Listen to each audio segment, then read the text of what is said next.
نبی علیہ السلام کی پیدائش سے 50 دن پہلے دنیا میں ایسے کیا کچھ ہوا تھا جو کہ بہت ہی بڑا سانحہ تھا، جس کا ذکر بعد میں قرآن میں بھی آیا۔ جس دن حضرت محمد صلی اللہ علیہ وسلم کی ولادت ہوئی مکہ میں، تو پھر اسی دن مدینہ میں ایک یہودی نے ایسے کیا کچھ کہہ دیا جو وہاں لوگ کھڑے دیکھتے دیکھتے حیران رہ گئے۔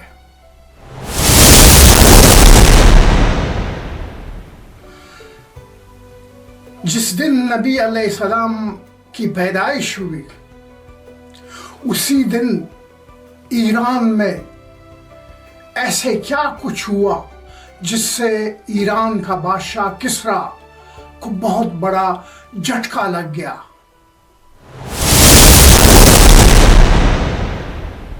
تو آئیے اس ویڈیو میں سب جاننے کی کوشش کریں گے۔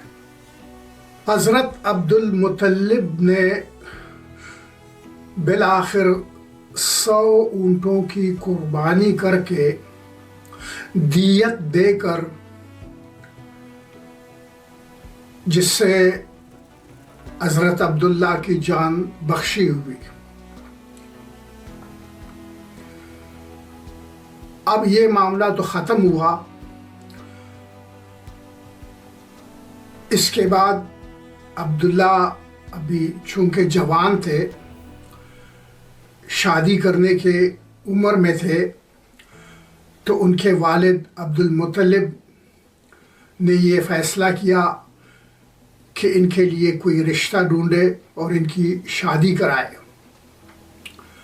چنانچہ انہوں نے ایک بہت ہی معزز، بہت ہی شریف لڑکی تلاش کی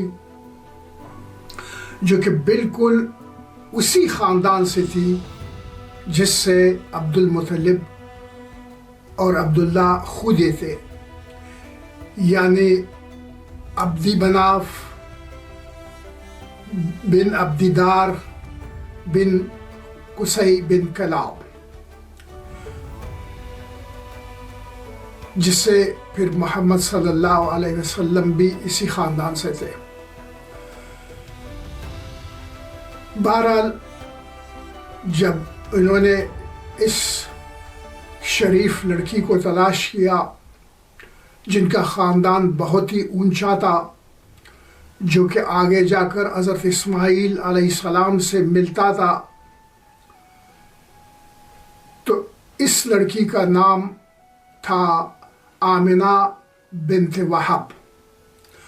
آمنہ بنت وہب اپنے ماماؤں کے ساتھ یثرب میں رہتی تھی، جو کہ موجودہ مدینہ ہے، اور عبد المطلب، عبداللہ یہ مکہ میں رہتے تھے۔ بہرحال عبداللہ کی شادی ہو گئی یثرب میں، تو وہ اپنی زوجہ کو لے کر، یعنی حضرت آمنہ کو لے کر مکہ آ گئے تاکہ دونوں ایک ساتھ رہے۔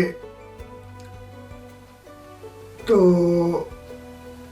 کچھ وقت کے بعد حضرت آمنہ حمل سے ہوئی، یعنی پریگننٹ ہوئی۔ اب ان کی پریگننسی کو چند ہی مہینے ہوئے تھے کہ حضرت عبداللہ کا انتقال ہو گیا۔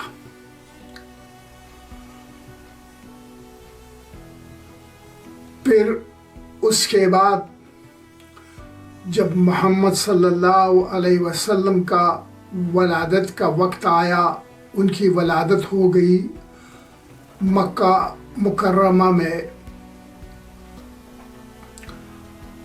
وہ دن تھا جو کہ فیل کا دن سے میں آپ کو بتاؤں، یعنی جس روز ابرہہ لشکر لے کر ہاتھیوں کا جا رہا تھا خانہ کعبہ کو گرانے کے لیے. اهربوا انها حجارة من السماء الفرار انقذوا انفسكم. جس پر اللہ تعالیٰ نے پھر قرآن پاک میں بعد میں یہ صورت بھی نازل کی. أَلَمْ تَرَ كَيْفَ فَعَلَ رَبُّكَ بِأَصْحَابِ الْفِيلِ أَلَمْ يَجْعَلْ كَيْدَهُمْ فِي تَضْلِيلٍ وَأَرْسَلَ عَلَيْهِمْ طَيْرًا أَبَابِيلَ تَرْمِيهِمْ بِحِجَارَةٍ مِّن سِجِّيلٍ فَجَعَلَهُمْ كَعَصْفٍ مَّأْكُولٍ. یہ سورہ جو بعد میں اتری قرآن پاک میں یہ اسی فیل کے متعلق ہے، اسی لیے اس سورہ کو سورہ فیل کہا جاتا ہے، جو کہ قرآن شریف کے آخری سپارے میں ہے.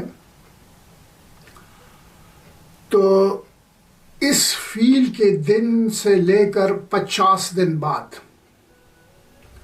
حضرت محمد صلی اللہ علیہ وسلم کی پیدائش پیر کے دن 12 ربیع الاول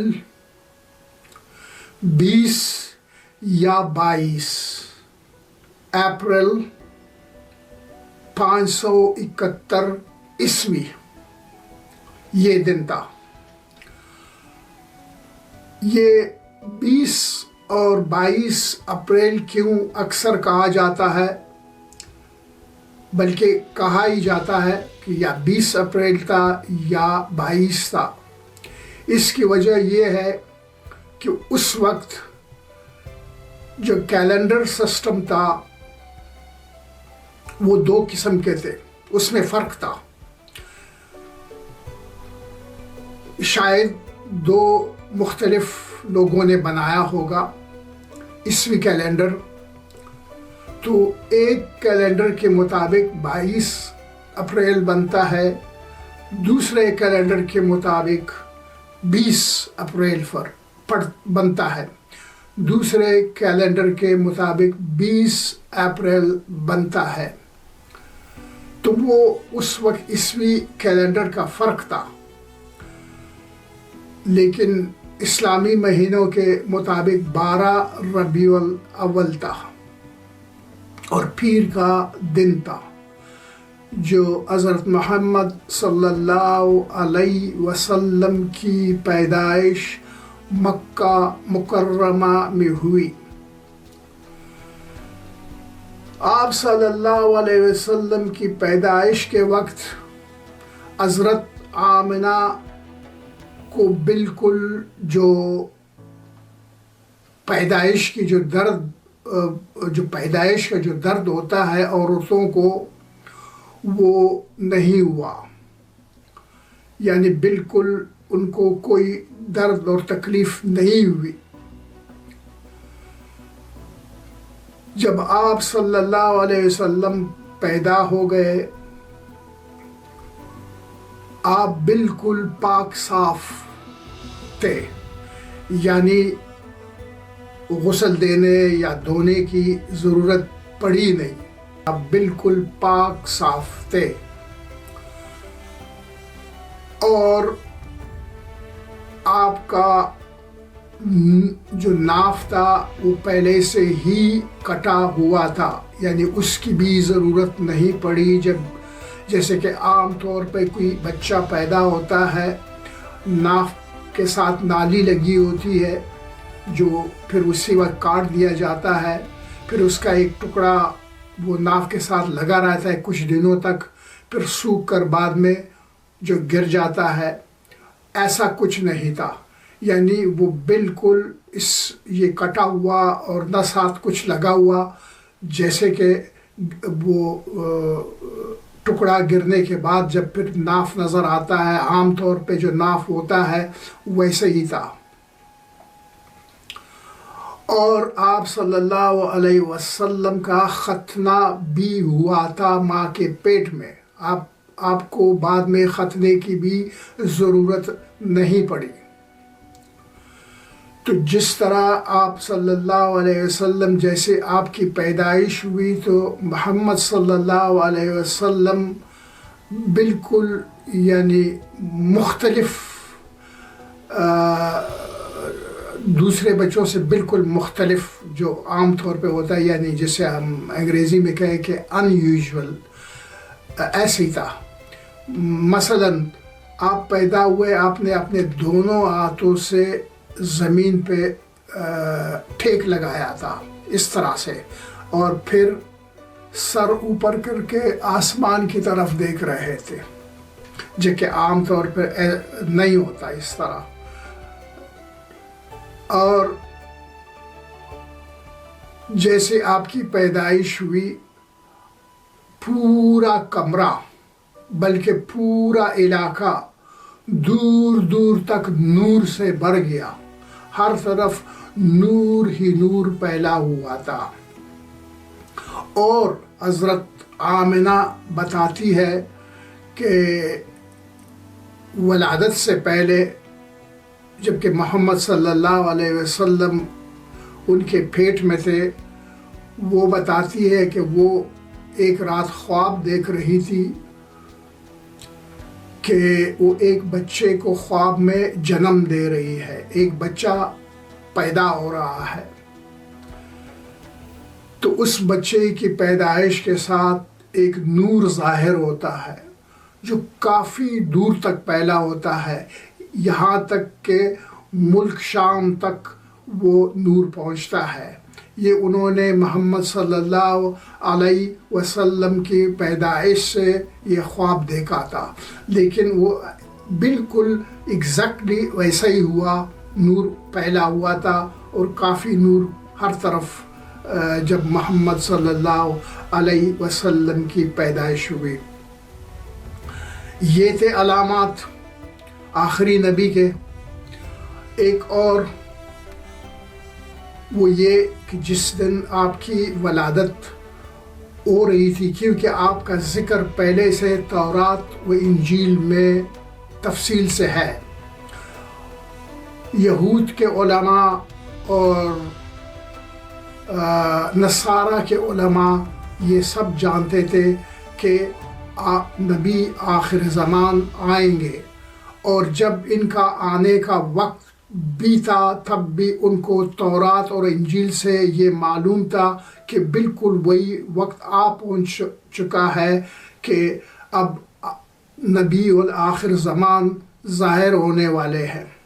تو جس دن آپ کی پیدائش ہو رہی تھی، آپ مکہ میں پیدا ہوئے، لیکن یثرب جو کہ مدینہ ہے، وہاں پر ایک یہودی عالم دیوار پہ چڑھ کر اس نے زور سے اعلان کر دیا، میں دیکھ سکتا ہوں کہ وہ ستارہ جو آخری نبی کے آنے پر ظاہر ہونے والا تھا وہ اب ظاہر ہو گیا ہے، اور میں جب لوگ کھڑے تھے سن رہے تھے، اس میں ایک بچہ بھی تھا جس کا نام تھا احسان بعد میں بتاتے ہیں کہ یہ میں اس پہ گواہ ہوں کہ میں بھی اسی مجمع میں کھڑا تھا، اور میں نے خود یہ اس یہودی عالم کو یہ کہتے ہوئے سنا۔ وہ یہودی عالم کہہ رہے تھے کہ وہ ستارہ جو نبی الآخر زمان کے وقت ظاہر ہونے والا ہے وہ ظاہر ہو چکا ہے، میں دیکھ رہا ہوں کہ وہ ستارہ ظاہر ہو چکا ہے۔ تو میں آپ کو یقین سے بتاتا ہوں کہ احمد کی پیدائش ہو گئی ہے۔ تو یہ اس یہودی عالم کا کہنا تھا یثرب میں، جبکہ احسان رضی اللہ تعالیٰ عنہ فرماتے ہیں کہ میں اس وقت 7 سال کا تھا اور میں بھی کھڑا تھا اور میں نے یہ خود سن لیا۔ اور پھر محمد صلی اللہ علیہ وسلم کے پیدائش کے دن، جس دن وہ دنیا میں تشریف لائے، ان کی ولادت ہو گئی، اسی دن دور جا کر فارس میں، یعنی جو موجودہ ایران ہے، تو اس وقت جو بادشاہ ہوا کرتا تھا کسرا،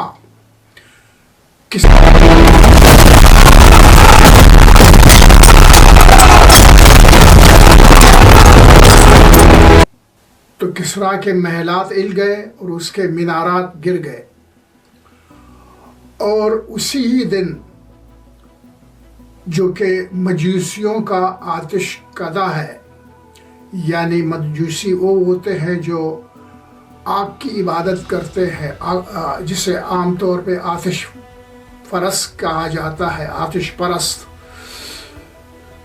تو وہ آگ کی عبادت کرتے ہیں اور ان کی آگ جو ہے ہزاروں سالوں سے جل رہی ہوتی ہے، وہ بجھنے نہیں دیتے ہیں کیونکہ وہ اسی آگ کی عبادت کرتے ہیں۔